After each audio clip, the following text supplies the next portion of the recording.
로마서 2장 25절에서 29절 마지막 절입니다. 교독합니다. 25절 제가 읽을게요. 내가 율법을 행하면 할례가 유익하나 만일 율법을 범하면 내 할례는 무할례가 되느니라.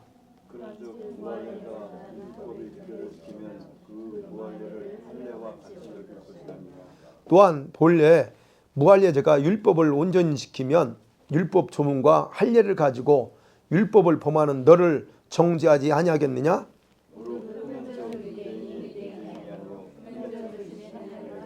같이 읽습니다. 오직 이면적 유대인이 유대인이며 할례는 마음에 할지니 영에 있고 율법 조문에 있지 아니한 것이라. 그 칭찬이 사람에게서가 아니요 다만 하나님에게서니라. 아멘. 자, 어떤 사람이 진짜 유대인인가 하는 거예요. 오늘날 얘기하면 어떤 사람이 진짜 크리스찬인가 하는 거죠. 자, 우리가 예수 믿는 성도들이 자기의 특권을 내세울 때에 여러분 위선이 작동된다는 거 아시나요? 내가 이런 사람이야 라고 자기 어떤 특권을 내세울 때 본인 스스로 위선 속에 들어가요. 위선은요, 자신을 포장하거나 아는 것이 많다라고 생각할 때 뚜렷하게 드러나기도 시작합니다. 네, 유대인들이요, 바로 유대인들이 이런 특권의식을 가지는 이유가 있었어요. 왜 특권의식을 가져요? 자기들이 율법을 가졌기 때문에 그래요. 하나님으로부터 직접 받은 율법. 그렇기 때문에 이들은 더 특권의식이 강했습니다. 그러나 그 율법을 가졌다고 해서 그것 때문에 그들이 진짜 참 유대인이다 라고 하는 거 입증하는 게 아니라는 거예요. 근데 유대인들은 그렇게 믿었다는 겁니다. 자, 유대인들이 여러분 가지고 있는 모든 특권들이 많아요. 우리가 또 나중에 보게 됩니다. 특권들은요, 다른 게 아닙니다. 어떤 특권이든 간에 율법의 행함을 통해서만 실제화되는 거예요. 바울은요, 유대인들을 특징지어주는 할례 문제를 지금 이제는 오늘 25절부터는 할례 문제를 바로 이 율법과 관련해서 설명하기 시작합니다. 그런데 일반적으로 여러분 유대인들은요, 출생적으로 유대인이잖아요. 혈통적으로. 그런 그 혈통적인 그 신분에 대한 긍지를 가지고 있었잖아요. 네, 그런 긍지를 가지고 있었습니다. 어떤 긍지예요? 할례 받은 언약 백성이야 라고 하는 거죠. 그냥 언약 백성이 아니고 언약의 표시를 가지고 할례 받은 언약 백성이라는 거죠. 자, 그런데 바울은 자신이 이 복음의 진실을 진짜 본질을 깨닫고서 그 복음에 비춰보니까 율법을 조명해 보니까 깨달은 진리를 유대인들에게 안 가르쳐 줄 수가 없는 거예요. 그래서 주저하지 않고 다음과 같이 논리를 전개하는 거예요. 유대인들이 자신의 특권이라고 주장할 수밖에 없었던 그 율법과 할례 이런 것, 그 자랑거리가 있었죠. 그게 도대체 뭐냐는 거예요. 첫 번째 생각해 봅니다. 할례. 오늘 이제 할례에 대해서 나왔죠. 할례가 그들이 내세웠던 특별한 특권 중에 하나 있어요. 근데 이게 특권이 얼마나 유효하냐 하는 거예요. 유대인들에게 할례는 아는 것처럼 아브라함 때부터 이 선민의 표시로서 행했던 거죠. 그리고 아들이 태어나면 자기 집안을 일으킬 하나님의 축복의 기업이라고 그 아들들 보면 그렇게 자랑스러워했습니다. 또 주님도 그렇게 말씀하셨죠. 시편 127편 3절에 보면 보라, 자식들은 여호와의 기업이고 그 다음에 하나님의 축복인데 태열매라, 상급이래요. 그건 상급으로 준 거로 생각했습니다. 그들은 그래서 자기 몸에 새겨진 그 표시를 보고서 조상들에게 주신 약속들을 늘 생각합니다. 우리가 이런 걸 받았다. 근데 그렇게 생각하면서 늘 자기들이 어떤 악을 행하여도 하나님의 용서가 멈추지 않을 거라는 자부심을 가졌어요. 왜? 선민이니까. 그러다 보니까요, 그들은 율법을 의지하고, 오늘 지난주 봤죠. 율법을 의지하고 하나님의 이름을 자랑하면서도 오히려 율법을 역행하면서 계명을 범하는 것을 아주 자연스럽게 여겼다는 거예요. 왜? 우리는 하나님이 용서받는 백성들이야. 이런 생각이 있었기 때문에 그렇죠. 그리고 율법을 가지고서 무엇을 해야 될지 하지 말아야 될지 정확하게 알고 있었고, 그리고 자기들은 진리를 아는 선생이라고까지 했다고 그랬잖아요. 그렇게 주장했어. 자, 그렇다면 우리도 마찬가지지만 내가 뭔가 알아. 그럼 안다면 어떻게 해야 돼요? 당연히 유대인들은 본인들이 율법을 지킴을 통해서 모범을 보여줘야 되는 것이 그게 당연한 거잖아요. 그런데 그들은 그와 정반대의 삶을 살았다라고 말한 거죠. 그래서 바울이요, 이것을 알기 때문에 바로 율법을 행하는 것이 얼마나 중요하냐를 그들의 특권과 관련해서 풀어나가기 시작하는 거예요. 25절이 그 얘기입니다. 내가 율법을 행하면 할례가 유익하지만, 그죠? 만약 율법을 네가 범하면 너의 할례는 아무 의미 없어 라고 하는 겁니다. 자, 유대인에게 할례는 굉장히 유익한 겁니다. 그게 나쁜 게 아니고 굉장히 유익합니다. 왜냐하면 하나님께서 명령하신 언약의 표이기 때문에 그래요. 그러나 그 언약의 표는 가지고 있는 것만으로 가치를 드러내지 않습니다. 할례는요, 하나님의 백성됨을 인정해주는 외형적인 표시는 맞아요. 근데 그것이 참 유대인임을 보장해주는 신분증처럼 사용할 수 없다는 겁니다. 그게 핵심이에요. 그 특권은 율법을 자신이 행할 때에 그 할례의 근본 목적이 완성되고 유지된다는 거예요. 그게 25절 말씀이에요. 그들은 할례 자체가 의의 조건이고, 그리고 하나님 백성 되는 조건이고 구원의 조건이 된다라고 그렇게 그들은 생각했던 겁니다. 이들이요, 어느 정도 이 할례를 어느 정도로 이 특혜라고 여겼냐면요, 실제 유대교 전승에 보면요, 이런 이 글이 있어요. 유대 전승에 뭐냐면, 지옥문에 자기가 옆에 앉아 있을지라도, 그죠? 지옥문에 앉아 있을지라도 할례 받은 사람은 아무도 지옥에 떨어지지 않도록 아브라함이 책임져 준다라고 하는 그런 글이 있어요. 유대인들에게. 그러니 그 글을 탈무드 같은 그 전승이죠. 그걸 읽고 배우는 유대인들 어떤 생각하겠어요?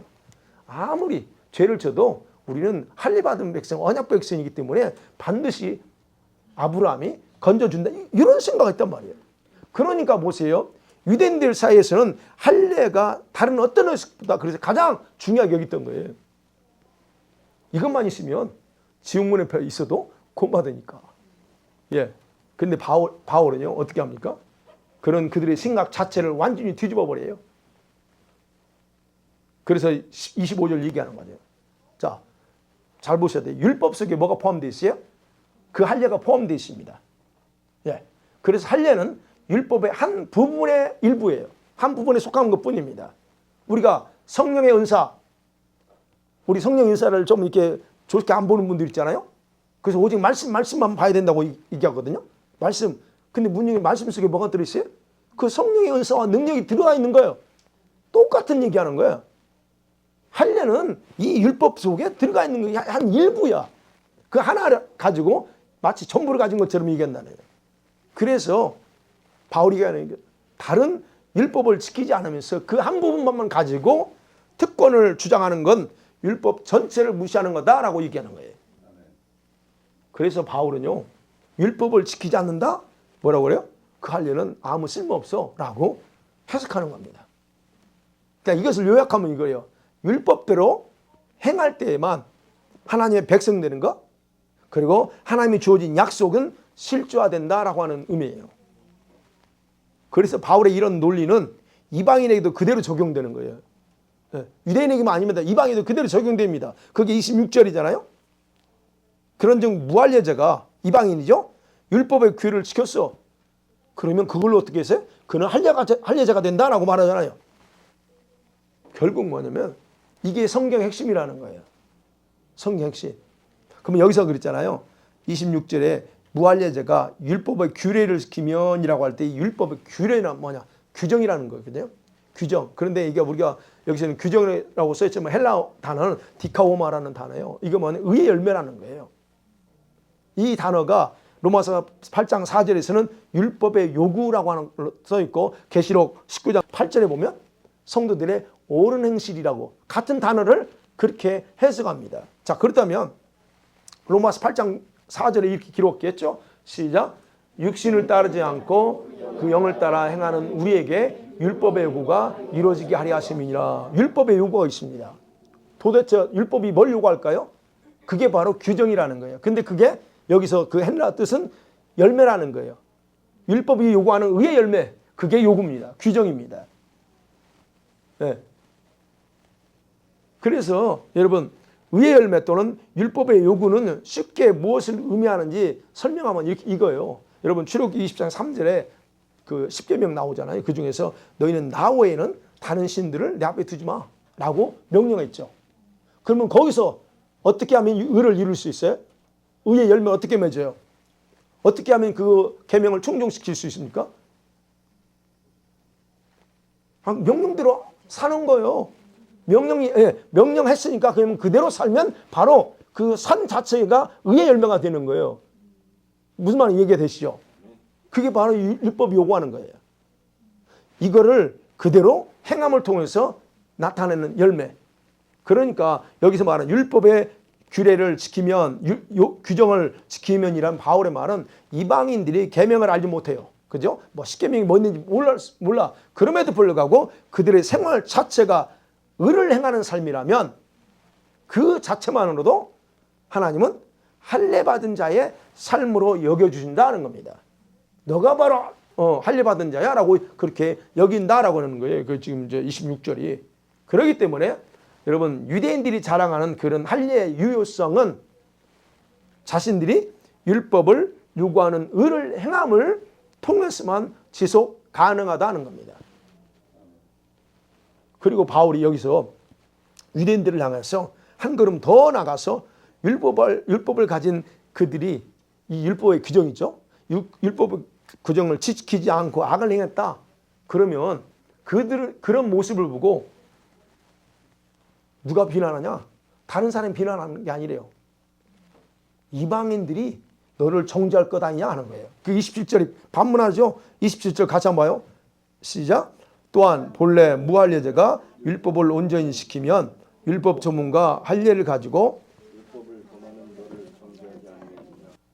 율법을 지키지 않는 그 유대인들을 보고 누가 정죄해요? 율법을 지키는 그 유대인들이 아니 이방인들이 바로 그거 가지고 단호하게 정죄한다. 이거예요. 이건 바울이 단호하게 그들에게 말하는 거예요. 여기서 그럼 율법의 규정을 지켰던 유대인들이 할례의 특권을 주장할 거 아니야. 저 유대인들은 그런 사람들에게 여기서 그랬죠. 이제 조금 더 할게요. 27절에 그 율법 조문과 할례를 가지고 그렇습니다. 여기서 조문이라고 하는 단어가 이거예요. 그 그람마라는 헬라어인데 이건 글자라는 거예요. 레터, 글자. 그럼 뭐냐면 기록된 율법이라고 하는 게 더 나아요. 이게 문자로적으로 기록된 이 법을 가지고 그리고 이 좀 할례를 가지고 그 기록된 율법과 할례를 증거 삼아서 너희들을 정죄할 것 아니냐라는 질문이에요. 이건 실제입니다. 그냥 가상하는 게 아니고 그들이 그렇게 실제적으로 할 수 있다는 거예요. 왜냐하면 그들은 율법을 지켜야 될 책임이 있기 때문이에요. 유대인들은. 이때의 율법은 이방인들이 유대인들을 고발할 증거 자료가 되는 거예요. 이 문자적으로 그게 율법 조문이에요. 그렇다면 생각해 봐야죠. 과연 육신의 할례가 언약의 표시고 그것이 참 유대인의 표시라고 인정해야 될까 하는 거예요. 예수님께서 오셔서요. 이 율법의 규정을 성취했습니다. 그죠? 예수님 오셔서 모든 걸 다 완성했어요. 그렇다면 그 이후에는 평가 기준이 달라지는 거예요. 예수님 오시기 전까지는 그게 드러나지 않았어. 완성되지 않아. 그래서 유대인들이 말하는 것처럼 주장할 수 있어. 그러나 지금은 바울이 설명한 지금은 그게 아니라는 거예요. 평가 기준이 다르다.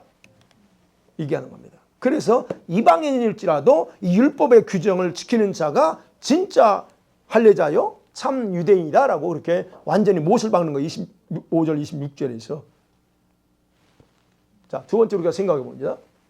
그러면 바울이 말하는 유대인이 참 진짜 유대인에 대한 평가 기준이 뭐냐 하는 거예요. 예수님께서 십자가의 죽음으로 율법의 모든 요구를 완성해서 아까 지금 저 8절 4절이요. 그 영을 따라 행하는 우리로 하여금 율법의 요구가 이루어지게 해서 누가요? 예수님이 요구를 다 이게 의를 완성함을 통해서 우리가 요구를 하겠다는 거. 그리고 그 결과 할례의 의미를 새롭게 해석하고 지금 적용하고 있다. 예, 그럽니다. 그래서 바울이 27절에서 율법의 요구를 지키느냐 아니냐에 따라서 할례의 의미가 다르게 적용된다라고 지금 해석했잖아요. 자, 이 원리는 또 어디까지 가냐? 28절, 29절도 그대로 가는 거예요. 더 구체적으로 적용해서 풀어나갑니다. 자, 유대인에 대한 새로운 평가 기준이 뭐예요? 겉모양만 유대인일 거냐? 아니면 여기서는 이면적, 속이 유대인이냐? 이거예요. 그렇게 구분합니다. 28절이죠? 무릇 표면적 유대인이 유대인이 아니요. 표면적 육신에 행한 할례가 진짜 할례냐? 아니냐? 라고 하는 거예요.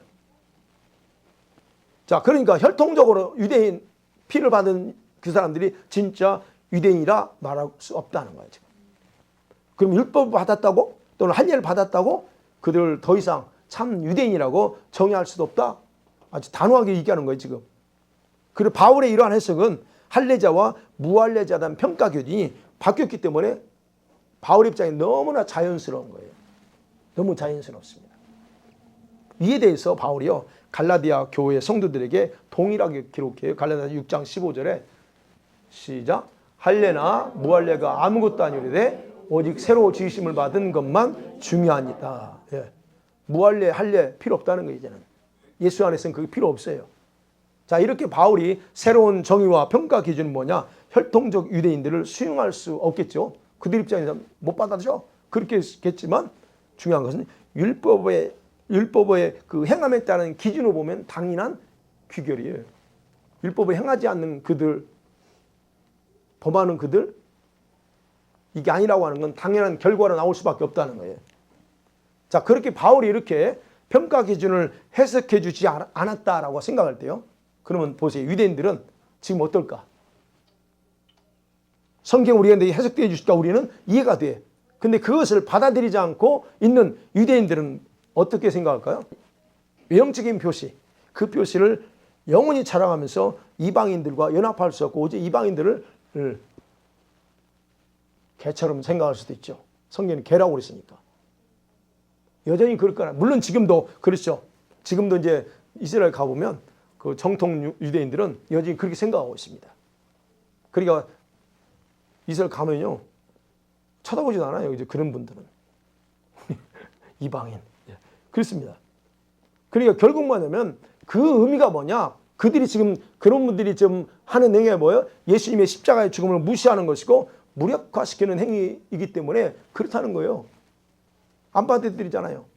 그래서 표면적인 것을 가지고 자신들이 여전히 특권의식을 가지고 있다고 강조하는 그런 유대인들은 구약에 기록되어 있는 예수야를 아직도 인정하지 않고 배척하고 있고 지금 또 다른 전혀 다른 메시아를 기다리는 거 아니에요.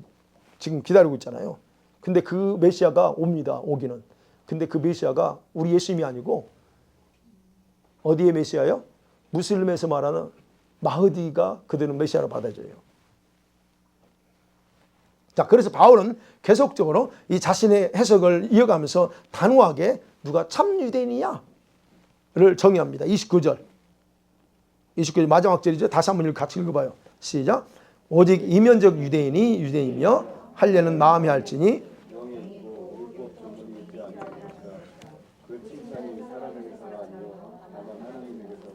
이게 해석이 약간 좀 그래요. 뭐냐면 어쨌든 진짜 유대인이 뭐냐? 이면적, 내면적인 유대인이 진짜 유대인이다 하는 거예요.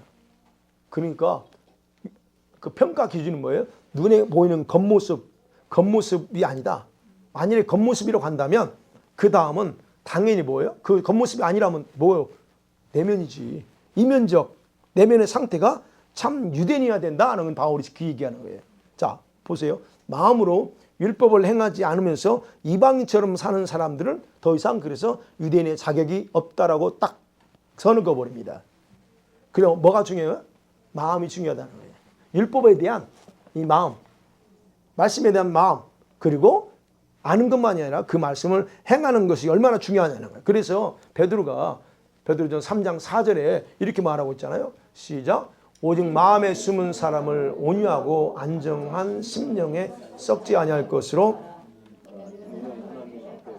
값진 것이니라. 예. 여러분, 베드로가 말하죠. 오직 마음에 숨은 사람, 그 사람을 온유함으로, 마음이요, 내면에. 결국 뭐냐면 예수 그리스도로 자기 내면을 새롭게 단장하고 꾸민 사람이 바로 진짜 이면적인 유대인이다라고 지금 베드로가 말합니다. 그러면 하나님은 외형적인 것이 아니라 뭘 본다는 거예요? 마음을 중요시한다는 것이 성경의 가르침이잖아요. 그죠? 그럼 바울은 그래서 곧바로 이 언약의 표시인 할례는 율법의 기록대로 몸에 하는 것은 더 이상 유용하지 않다. 그리고 뭐라고 그래요? 여기서 이제 해석이 좀 그렇다는 게 뭐냐면 할례는 마음이 할지니 영에 있고 이게 의미가 아니야. 이 해석은 정확하게 그러냐면 성령을 따라서 마음에 할례 받은 자 이 의미예요. 여기서 그게 바로 진짜 할례다라고 하는 거예요. 그리고 율법 아까 그랬죠. 조문은 뭐예요? 문자. 율법의 글자, 기록된 율법에 근거하지 않는다라고 얘기하는 거예요. 그러니까 결국 뭐냐면 성령을 따르느냐 문자, 율법을 따르느냐 하는 것으로 구분된다. 할례는 몸에다 하잖아요. 그런데 하나님은 이 할례의 참 본질이 뭐냐? 그걸 알기 때문에 지금 바울을 통해서 그게 몸에 행하는 것이 진짜 본질은 아니야라고 가르치는 것이 바로 성경. 그래서 신명기 10장 16절에 이미 구약에서 말하고 있어요. 시작. 그러므로 너희는 마음에 할례를 행하고 다시는 목을 굳게 하지 말라. 예. 마음의 할례는 신약에서 말한 게 아니에요. 구약에서 이미 주님이 말하고 있다는 거예요. 하나님의 여기서는 그렇죠. 백성들이 완악하게 반항해. 그것에 대해서 말합니다. 예. 하나님의 뜻과 말씀에 대해서 마음 중심으로 합당하고 거룩한 자세로 반응하라는 거죠. 그래서 신명기 30장 6절에서도 이런 동일한 얘기 있죠. 내 하나님 앞에서 내 마음과 내 자손과 마음에 하나님이 내가 할례를 행하리니 그래요. 하나님이 마음에 할례를 행한다고 합니다. 자손들에게. 그래서 너희 마음을 다하여 뜻을 다하여 내 하나님 여호와를 사랑하게 하고 너에게 생명을 얻게 하실 거다. 이게 그 얘기하는 거지. 30장 6절에. 무슨 말이에요? 마음의 할례. 여기서도 그렇지. 마음의 할례거든요. 그럼 마음의 할례는 뭐냐? 성령이 하실 일이에요. 성령이 사람들에게 행하는 사역 중에 하나입니다. 여러분 생각할 때 마음의 할례는 어떤 걸까요? 도대체 마음의 할례를 어떻게 받아야 돼요? 네. 아까 저 말씀에 근거 보면 뭐였습니까? 마음이 있으면 강팍하거든요. 그럼 마음의 할례라고 하는 이렇게 해석해 볼 수 있어요. 사람의 강팍한 마음을 성령께서 뭘로 수술해야 돼요? 말씀의 예리한 칼로 잘라내는 거예요. 할례가 잘라내는 거잖아요. 잘라내서 말씀이 그 마음에 자리 잡게 해서 변화되게 하는 것이 마음의 할례입니다. 그래서 30장 6절에서는 내가 그렇게 변화시켰다. 그래서 새 생명을 주겠다라고 하는 걸 보면 그렇다는 거예요. 마음의 할례가 그렇다는 겁니다. 그럼 바울은요. 로마서 12장 2절에서 왜 우리들의 사람의 마음이 새롭게 변화해야 되는가에 대해서 강조하고 있죠. 그게 왜 그런가를 알 수 있어요. 같이 시작. 너희는 이 세대를 본받지 말고 마음을 새롭게 함으로 변화를 받아 하나님의 선하시고 기뻐하시고 온전하신 뜻이 무엇인지 분별하도록 하라. 분명히 말하면 마음을 새롭게 해서 변화를 받아야 됩니다. 어떻게 새롭게 해요? 리뉴하는 건데 그냥 안 돼. 여러분 내가 리뉴하지 됩니까? 여러분 강팍함, 완악함을 도려내지 않고는 그게 되지 않습니다. 근데 그 뭘로 도려내요? 말씀의 검. 성령께서 바로 그게 도려낸다는 거예요. 그래서 우리가 분명한 것은 할례는 마음의 할례는 성령의 내재하심을 통해서 각 사람 마음에 행하여 그것에 대해서 이미 또 예레미야 31장 33절에서도 이렇게 예언하고 있잖아요. 시작. 나 여호와가 말하노라. 그러나 그날 후에 집에 세울 언약은 이러하니 곧 내가 나의 법을 그들의 속에 두며 그 마음에 기록하여 나는 그들의 하나님이 되고 그들은 내 백성이 될 것이라. 여호와의 말씀이니라. 그들의 마음에 뭘 둬요? 말씀을 기록합니다. 마음에. 바로 이게 바로 할례 행하는 거예요. 주님이 친히 성령을 통해서 행하시겠다 했던 거예요. 자, 그렇다면 보세요. 여기서 이민족 유대인이나 할례는 율법에 문자로 정의할 수 없어요. 이제는 문자로. 문자에서 율법에서 이렇게 말하고 있어. 그럼 너는 이제 더 이상 정의할 필요 없다는 겁니다. 성령께서 바로 사람들의 내면에 직접적으로 변화를 일으킴으로써 할례를 행하고 있다는 겁니다. 그래서 구약에서는 율법을 소유하는 것이 중요한 게 아니다 이제. 그죠? 예수님 오심부터는 율법을 가진 게 중요한 게 아니고 어떻게 해요? 그 율법을 준행할 때에 유대인의 특권이 성립된다는 거예요. 그래서 말합니다. 29절 마지막에 오늘 29절 마지막에 칭찬이 사람에게서가 아니요 다만 하나님에게서 난다. 이것도 좀 해석이 그래요. 바로 이렇게 행하는 사람을 하나님은 그런 사람들을 기뻐하신다는 그런 사람들을 칭찬한다는 게 그 칭찬이 이렇게 해석했나 몰라. 번역했나 몰라. 그럼 이가 돼 이거요? 그 칭찬이 사람에게서 아니요 다만 하나님. 이런 사람을 하나님이 칭찬하신다는 의미예요. 간단하게. 말씀 맺어볼게요. 야, 혈통적인 유대인의 특권이 율법을 가지는 것이 있어요. 실제로. 그 다음에 하나님의 백성이 표시한 할례를 받는 것도 이게 특권 중에 하나입니다. 대단히 중요합니다. 이게 나쁘다는 게 대단히 중요하고 소중한 하나님의 선물이에요. 유대인들 입장에서. 하나님이 또 그걸 주셨고. 그런데 그들이 전혀 몰랐던 한 가지 사실이 하나 있어요. 중요한 걸 받았어. 그런데 그 받은 모든 것이 그 율법을 행하지 않으면 아무런 효력을 갖지 못한다는 그 사실을 모르고 살았다는 거예요. 가지고 있는 것만 중요하게 생겼지 그것을 어떻게 살 건가 어떻게 행할 건가를 생각하지 않았다. 바로 이게 율법 행함의 원칙입니다. 율법을 행하지 않으면 그 모든 특권은 다 아무것도 아닌 걸로 되는 거예요. 그래서 율법 행함에 대한 바울의 이 해석이 뭐냐? 오늘날은 성령의 개입으로 내면에 깊은 변화가 일어나서 말씀대로 사는 거, 그게 율법에 바울이 적용해서 해석하는 거예요. 여러분이 마음이 변화가 안 되면요 말씀대로 못 살아요. 살 것 같아요? 저와 여러분이 말씀대로 행하지 못한다, 그러지 않고 고집대로 산다는 거 뭐예요? 여전히 내가 변하지 않았다는 거잖아요. 그죠? 마음의 할례가 덜 받았어요. 완전히 받아야 되는데 바로 그런 거예요. 그래서 율법을 행한다고 하는 것은 신약에서 마음의 할례와 연결되어 있는 거예요. 성령이 내 안에서 어떻게 바꿨는가 연결되어 있다는 거예요. 뿐만 아니라 예수께서 십자가의 죽음으로 율법이 요구하는 아까 의를 이뤘다고 했잖아요. 그렇게 함을 통해서 이제는 이방인에게도 닫혔던 문이 활짝 열렸어요. 그래서 율법의 규정에 해당되는 의를 행하면 어떻게 된다고요? 바로 그 사람이 진짜 유대인으로 인정받는다는 거예요. 그렇다면 생각해 봐요. 어떤 사람이 진짜 유대인이에요? 이면적 유대인이에요? 네, 다 아는 얘기지만 어떤 사람이 겉모양이 아니다. 내면이 유대인처럼 말씀대로 행하는 사람들만 진짜 유대인이다라고 그렇게 인정받는다는 거죠. 그렇기 때문에 이제는 바울의 결론이 그러죠. 혈통적 유대인의 신분 가지고 자기들 특권 자랑하지 마 얘기하는 거죠. 그들에게는 외형적인 것을 가지고 자랑할 수 있는 길이 더 이상 없다는 거예요. 닫혔다. 네. 예수님께서 닫아버렸어요. 예수께서 문을 닫아버립니다. 그들이 문을 닫아버리고 뭘 열어놔요? 새로운 길을 열어요. 예수님이 새로운 길을 열고 새로운 생명이 되셨다. 그래서 내가 길이요 생명이라 말합니다. 주님이 새롭게 모든 걸 열어놨어요. 자, 그러면 이게 이제 유대인들, 구약 유대인들이, 그럼 오늘날 우리 예수 믿는 성도들은 어떻게 해야 돼요?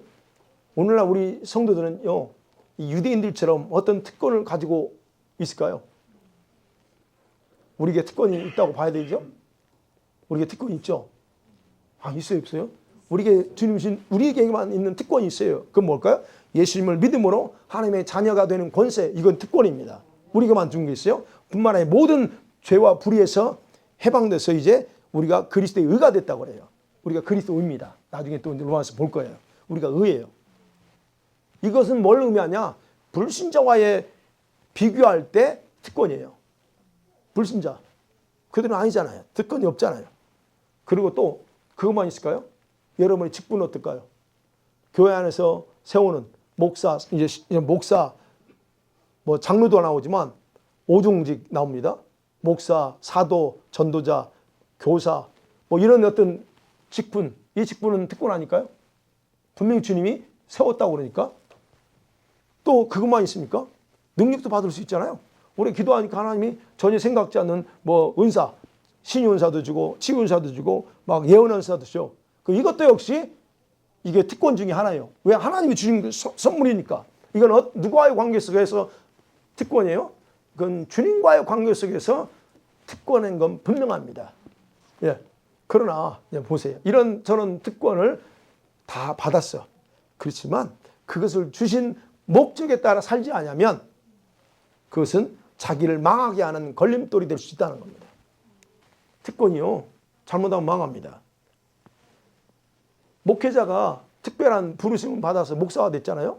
저는 그래서 아무나 목사 되려고 막 안수받지 말라고 그래요. 내는 진짜 콜링이 있어?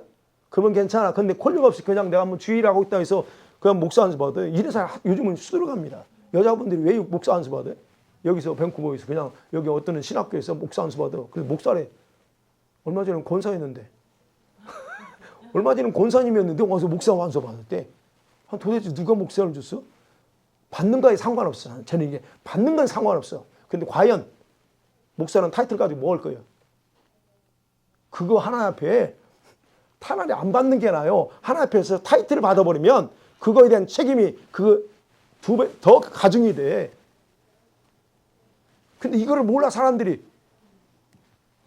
그냥 아무나 하면 안 돼요. 진짜 그거 굉장히 중요한 겁니다. 그냥 결국 그거예요.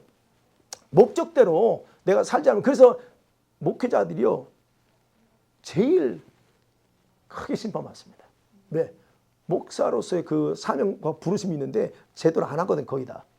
그 제가 말한 그분들이 이런 차원이 아니고 그분들이 각자 주님이 원하는 콜링이 있을 거 아니에요. 그 콜링도 하지 않기 때문에 거기에 대한 책임을 하나님이 가장 강하게 물어요. 죄송합니다. 그래서 목회자들이 가장 많이 가 있는 곳이 어딜까요?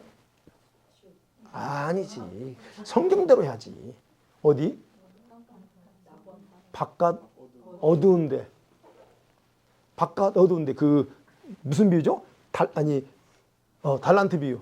달란트 비유는 종과 주님과의 관계예요. 저는 그거를 물론 이제 여러 가지 해석이 있지만 저는 목회자와 주님과의 관계로 봐요. 종이니까. 거기에 대해서 충성하지 못한 사람. 여러분에게 충성을 요구할까요? 달란트 비유일 때는 여러분이라고 아니라고 봐요. 물론 우리 다 충성해야 돼요. 그러나 그 비유의 핵심 뭐냐? 종이에요. 그러면 종은 맡겨준 그 사명을 얘기해요. 그럼 거기서에 대해서 그 사명에 대해서 하지 않았다. 그러면 그것에 대해서 단호하다는 거예요. 그래서 목회자가 굉장히 잘하면 복인데 이거 불행한 사람이 될 수 있어요. 이게 그래서 두려운 거예요. 그래서 제가 이게 아무나 목사하려고 하지 마. 진짜 주님이 불러가지고 목사하라 하면 그건 당연히 하는 거죠. 어쨌든 그런 부분에서 우리가 목적을 따라 살지 않으면 오히려 그게 자기에게 해가 된다는 거예요. 은사도 마찬가지입니다. 여러분 은사 줬어요. 줬는데 내가 이런 분도 봐요. 목사님이 20, 30대 젊었을 때는 기도했더니 은사를 받았어. 그래가지고 했는데 목회하면서 그 성도들이 싫어하니까 그 은사를 사장시켰어요. 그리고는 그냥 우리가 하는 것처럼 말씀만 가르쳐. 그러면 생각해보면 여러분 하셔야 되는 게 이거 원리예요. 하나님이 왜 은사를 줬냐는 거예요. 그런데 그걸 안 해요. 성도들이 싫어하니까. 그럼 무슨 의미예요? 뭘 보고 있다는 거예요, 지금. 네. 그러면 우리가 물론 이제 성도들의 뭐 또 헤아려야 되죠. 그러나 그거 헤아리는 거하고 주님이 나한테 주신 거하고는 분명하게 어디에 이 라인을 해야 될까를 정확하셔야 돼요. 주님이 해야 돼요. 그래서 주님이 나한테 이걸 줬을 때는 주님의 일 하라고 그랬지 성도들 생각하고 성도들 맞추라고 한 게 아니에요. 이 부분에서 여러분이 아셔야 된다. 근데 이런 것들에 대해서 굉장히 나중에 죄종들은 그 은사 받은 사람은 거기에 대해서 책임 물어요. 그래서 이게는 그 주신 거 받은 것 최선을 다해서 여러분은 그걸 쓰면서 일해야 된다는 거예요. 그래서 성도들이 오해하는 것 중에 하나 그거예요. 이런 모든 특권은 어떤 행위든 보장돼. 모든 건 보장되는 게 아닙니다. 그리고 그걸 가지고 커버해 주는 것도 아니에요. 내가 장로인데 내가 목사인데 아니 그걸로 커버되지 않습니다. 이런 특권은 뭐냐? 존재 가치. 내가 어떤 존재냐? 내가 어떤 이걸 얘기해 주는 거지 그 이상은 아니에요. 여러분이 이 하나님 말씀 배워서 알고 앓고 읽어서 이해하고 들어서 아멘합니다. 아멘 아멘. 그럴지라도 그것 때문에 여러분이 하나님께서 주신 그런 특권들이 여러분에게 실제화되는 건 아니라는 거 아시잖아요. 이 특권을 실제화하려면 어떻게 돼요? 합당한 삶을 살아야 되는 거예요. 그 외에는 없습니다. 이건 유일한 길이에요. 뭐 이걸 많이 배우고 이거 상관없어요. 합당한 삶을 사느냐 이게 길이에요. 오직 하나야. 네. 불신자들이 봐요. 불신자들이 비록 오늘 우리가 원리대로 보여 불신자들이 주는 몰라요. 모를지라도 보자고요. 그들이 선행을 합니다. 얼마나 선한 일을 많이 합니까? 그러면 그 선행을 하는 사람들이 그 선행이 하나님의 축복을 받도록 하고 있어요. 그 선행 때문에 그들이 안 믿을지라도. 그런데 여러분이 만일에 여러분이 행하지 아니하는 선행을 그런 사람들이 한다. 그러면 그들에게 축복이 그들이 가는 거예요. 그들 구원 문제 얘기하는 게 아니에요. 어떤 그 지금 바울이 얘기한 것처럼 그런 선행을 할 때 교회 가지 않으면 세상의 사람들이 할 때 그 교회가 받아야 할 복을 그들한테 흘러가. 그게 주님의 법칙이에요. 그러니까 저와 여러분이 말씀을 순종하지 않으면 언제든지 그래서 주님의 약속이나 축복들은 다른 사람에게 넘어갈 수 있다는 거예요. 그리고 그런 선행을 행할 때 중요한 것은 뭐가? 겉모양이 아니다. 네, 겉모양이 아니에요. 그러니까 저와 여러분 어떤 선행을 행할 때 나를 통해서 선행하면 내가 그리스도인이라고 하는 그런 표시라고 생각해서 안 됩니다. 중요한 건 뭐예요? 여러분의 마음 중심이에요. 동기가. 제가 늘 강조 동기. 여러분은 속사람이 어떤 동기로 했느냐는 거예요. 그래서 바울이 말하는 이 이면적인 그 유대인, 속이 유대인인 이런 사람들은 그래서 지금 전 세계에 존재하잖아요. 교회. 이렇게 우주적으로 존재하는 것이 바로 이면적 유대인이에요. 그럼 어떤 성도들이 진짜 이제 결론 어떤 성도들이 이면적 유대인일까? 진짜 유대인이라 성경 말하는 대로 어떤 성도들이 요약하는 거예요. 첫째, 성령을 따라 행하는 사람이 진짜 그가 이면적인 유대인이에요. 둘째는 뭐예요? 율법의 의를 누가 이뤘다고요? 예수님이 이뤘어. 그러면 그 예수님을 의지하면서 사는 성도가 진짜 이면적 유대인입니다. 성령을 따라 여기 있잖아요. 성령 29절에. 자, 그래서 저와 여러분이 정말 그리스도인임을 증명해 줄 수 있는 건 두 가지면 충분해요. 뭐? 성령을 따라 살고 있느냐? 내가 오직 그리스도만 의지하고 살고 있느냐? 이것이 판결을 내줍니다. 여러분은 50대 50입니까? 100대 0입니까? 예, 이 두 가지예요. 그래서 그렇게 말씀을 우리에게 적용하면서 말씀을 마칩니다. 아멘.